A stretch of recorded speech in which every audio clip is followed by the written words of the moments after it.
So I had this interesting experience. I'm minding my business. It's Friday.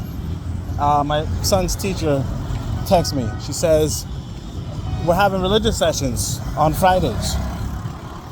Which religion is your son? And so I'm like, now hold up a second, right? Can he abstain? First question. She's like, yeah, he can abstain.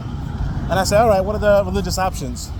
She goes, no, first I say, what are the religious offerings, right? And she goes, there's no offerings. And I'm like, okay. I wasn't really, I meant like options, so I tell her, I clarify, I say, what are the religious options? And she goes, Christianity and Islam, majority. And, kind of tells me there's none of that indigenous spiritual system. Now, I'm not saying I would want to put my son in an indigenous spiritual system. I'm mostly saying, what is it? What are we in Africa giving to our children? And so she's like, look, it's either Islam or Christianity. And if not, the boy's gonna have to sit alone. So I told her, look, let him sit alone. One of the things that we have to do as Africans who know better is, as African who knows better, you have to do better. With knowledge comes behavior.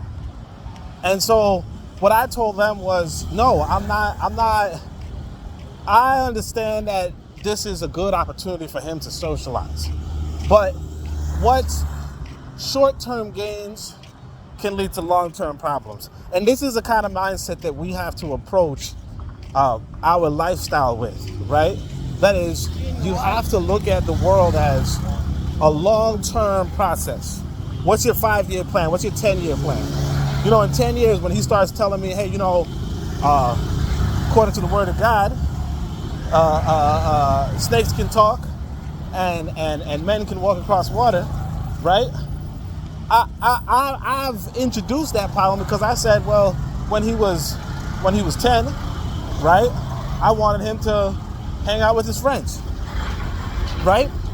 So if you want your child to be critically thinking, if you want your child to step aside or step away from the crowd or be a leader, right, as opposed to a follower. And again, there's nothing wrong with being a follower. It's just a matter of, and there's nothing wrong with a leader following. It's just a matter of, you have to lead with principle, okay? And you have to be able to lead alone, if necessary. So there's something strong and powerful in being left alone. And so, I say all that to say, yeah, I told the teacher, look, I don't want my son in any of this stuff.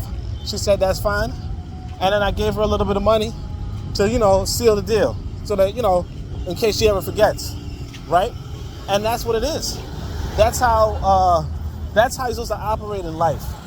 You're supposed to, two things. Pay for what you want. Pay for what you want and pay for what you need. Okay? They say one of the troubles with black people is that we pay for what we want and beg for what we need from the white man. No, you pay for what you want and pay for what you need. And two, you have to be free to let your children stand to the side, stand back, or stand alone. Because you can now empower other students to say, well, you know what? If we have an option to stay just the two of us, that's better. If we have an option to stay with just the 5 of us, just the 10 of us, you don't start revolution. And it's not about revolution, but you don't start revolution by saying, look, I got to stick with the status quo. I got to stick with the modus operandi. But that's pretty much it. All right, fam.